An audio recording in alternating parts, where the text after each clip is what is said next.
Live from our 7 Tasmania studios, your nightly news with Kim Miller begins now. Good evening, everyone. Police say it was a close call and a lucky escape for a teenager and her dog after flames tore through a home in suburban Hobart. Fire crews remain at Mornington tonight as they investigate the blaze, issuing a blunt warning about the importance of working smoke alarms as we head into winter.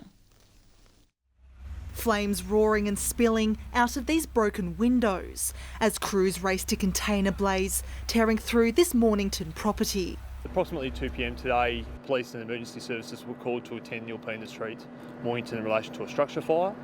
On arrival, the house was fully engulfed in flames. Police say there were some close calls. The occupant of the house escaped the house prior to the fire igniting the rest of the premises. On arrival, there was one dog that was unaccounted for initially, which we managed to locate a short time later. Neighbouring houses evacuated as a precaution. The home on Neilpena Street left smouldering and partially gutted. So far it appears that the fire took hold quite quickly. So yeah, definitely very lucky that no one was hurt or possibly killed in relation to this incident. Emergency services blocked this intersection behind me here, leading up to the gutted residence throughout the afternoon, as investigators tried to piece together what happened. From our initial investigations, smoke alarms were in the premises and were activated at the time of the fire. So I guess it just reinforces the message to check your fire alarms. Obviously going into winter. Authorities issuing another reminder following a blaze which destroyed a 2-storey Franklin home yesterday. Crews taking around 12 hours to extinguish the fire due to the difficult access. The cause, clothing and other flammable items placed too close to a wood heater. The Tasmanian Fire Service certainly promotes that, any of that type of thing. And people are trying to dry clothes, we know that, is just to try and keep that 2 metres from the heater or any heat source. Damage at the Huon Valley residence is estimated at $200,000. Ruby Kamane, 7 Tasmania News. Convicted killer Mark Rodney Jones has withdrawn his appeal against his 22-year jail sentence. Mr Jones previously argued the penalty for the killing of Bradley Breward in January 2017 was manifestly excessive. He will be eligible for parole in 10 years' time. And here in Tasmania, we weren't immune to the unemployment crisis, with thousands of jobs lost in the last month. It's left social services bracing for an increase in those needing their support. Packing meals for those who need it most. This takeaway service delivering to families who don't know where their next plate of food is coming from. For 16 years, Kingborough Community Missions has been packaging food, relying solely on donations to keep their operation cooking. Every charity is a week-by-week proposition, really, especially in these times. So we just do our best. Planning for the future, as today's job figures forecast a grim reality. Tasmania's unemployment rate surged to more than 6% in April, the largest jump in the nation. 8,700 jobs lost in 1 month alone. For this missions team, who cook around 15,000 meals per year, they're preparing for demand to jump by a third. So I think we're going to be a pretty hard time. We do a lot of stuff for the salvos, and that's where the increase is going to come from. We don't want to have thousands of Tasmanians really struggling. We want to be able to provide people with the support that they need. The peak body calling for a roadmap to be developed to ensure there's jobs for Tasmanians once the economy reopens. To focus on how that looks for the future and making sure that we do have enough jobs and really secure strong jobs for Tasmanians. Despite the tough times, Tasmanians are digging deep. Zambrero customers today donating non-perishable items to Food Bank through their drive-through windows. They cover people in a tight bind for 3 to 4 days, and that increase since the unemployment with COVID's gone up nearly 30%. More proof of communities coming together as the state takes a devastating economic hit. John Hunt, 7 Tasmania News. Despite the jobs blow, there is some good news, with the state recording no cases in the past 6 days.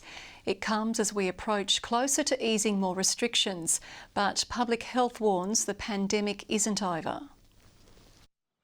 A favourite spot for many children, left empty and closed. Gates to playgrounds will swing open on Monday, but it'll bring with it a new wave of precautions.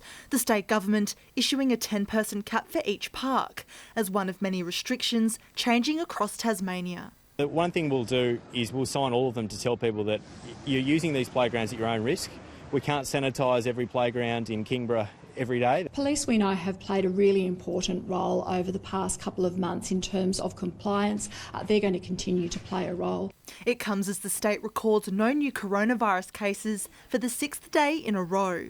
It's pleasing to be able to talk to you today and to note that there's only been one new diagnosis of coronavirus in Tasmania in the last week. I think that's the lowest count we've had in a week for quite some time. But Public Health warns it's not over. Coronavirus is still around the world. It's still in parts of Australia. And we did, of course, have a case in Tasmania within the last week. So the risk hasn't completely gone. The outbreak on the northwest still under control. The regional hospital recently undergoing a deep clean, and now it's the Mersey Community Hospital's turn. There will be deep cleaning of high-risk areas, including the ED, as they are vacated by patients or groups temporarily occupying them. But there's still calls for more testing. It would be many weeks of testing that would be needed to have me confident that we didn't have coronavirus in the state. Many weeks of testing 500 to 1,000 people a day with coughs and colds. We're not doing enough testing in Tasmania. We have the capacity to do many more hundreds of tests each day, and it would be really important to see that number done so that we can have confidence that we understand the spread of the virus in the community. Tasmania now bracing for an economic update from the Premier tomorrow. Ruby Kamane, 7 Tasmania News. Launceston's first 5-star hotel is one step closer to reality, given the green light by Council. The $80 million fragrance hotel complex will include a conference centre and art gallery, opening up opportunities for a high-end market. Sitting idle on Cemetery Street, a rags to riches development potential. After overcoming the latest council speed hump, the dream of the luxurious fragrance hotel could soon be on our doorstep. 230 rooms for our beautiful city. It's a hotel which is going to be 5-star, which is something which we haven't got in our city. A landslide vote, 11-1 in favour of the 11-storey complex. It's great day for Launceston. This is something which we've been looking forward to for a number of years. A conference centre, restaurant, swimming pool, gym and spa are also in the blueprints. This would be the first 5-star hotel in Launceston. There's already 6 in Hobart. For Launceston to compete, we really do need a hotel of this size and of this quality. But the plan has its detractors. Some are concerned the contemporary building could compromise the city's heritage value. No, the Heritage Council have looked at this and said that they believe it fits in with the heritage of our city as well, so they've given it the big tick. The council says this new complex will help transform this once industrial area into a modern and vibrant CBD precinct, potentially opening up the city to a new market of visitors. They have a fragrance group, they have a lot of tours that come around and they go to where their hotels are, which means it'll come here. So it's going to mean absolutely a boost. Construction is expected to begin in the coming years. Garth Burley, 7 Tasmania News. The state government is facing growing calls to scrap controversial new major projects legislation. The draft laws were designed to make the planning process less complex for Tasmanian projects of high value. But opponents say the plan removes appropriate scrutiny. What it does is basically shut out and write out the role of the community in participating in decisions about their state, their neighbourhoods, and it rules out completely any rights of public appeals. It's not around shortcuts or doing things faster. It's about providing certainty for business, and we do have an independent panel overseeing that to ensure that it's done correctly. Public consultation on the legislation closed today. A Hobart couple has not let coronavirus restrictions dampen their celebrations as they marked their 60th wedding anniversary today.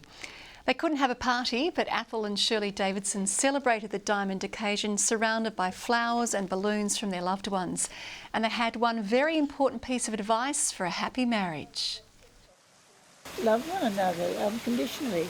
We've always battled on together, never expected too much of each other, and he always provided. They've both come from large families of 13 children. They have 3 children of their own, 4 grandchildren and 3 great-grandchildren. Bogues Green is now greener than ever, with the Launceston brewery becoming fully carbon neutral. The environmental leap comes as the brand considers reintroducing more of its classic range, following the success of the relaunched St George. Bogues beer is made of grain, hops, yeast, water and nothing else, not even carbon emissions. There's a real urge, I think, from consumers and everyone that lives in our local community here to make sure that businesses are responsible. Bogues has finally reached the environmental milestone after purchasing enough carbon credits to offset its Launceston site.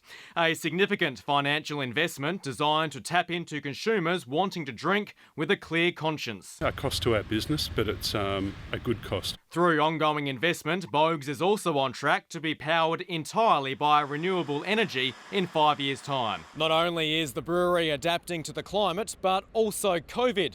In normal times, kegged beer accounts for up to 30% of production here at Bogues. Now all that is on standby. The company has bought back $500,000 worth of kegged beer from Tasmanian pubs during the pandemic, although some have chosen to hang on to their kegs so they can offer draft beer as a takeaway option. While the returned St George label continues to be a hit, it's now reached Victoria, prompting minds to think back once again. We're constantly thinking up of new ideas, or maybe, like you say, historical brands which people know and love that, we can reintroduce into the market. Only this time without the carbon footprint. Tom Johnson, 7 Tasmania News.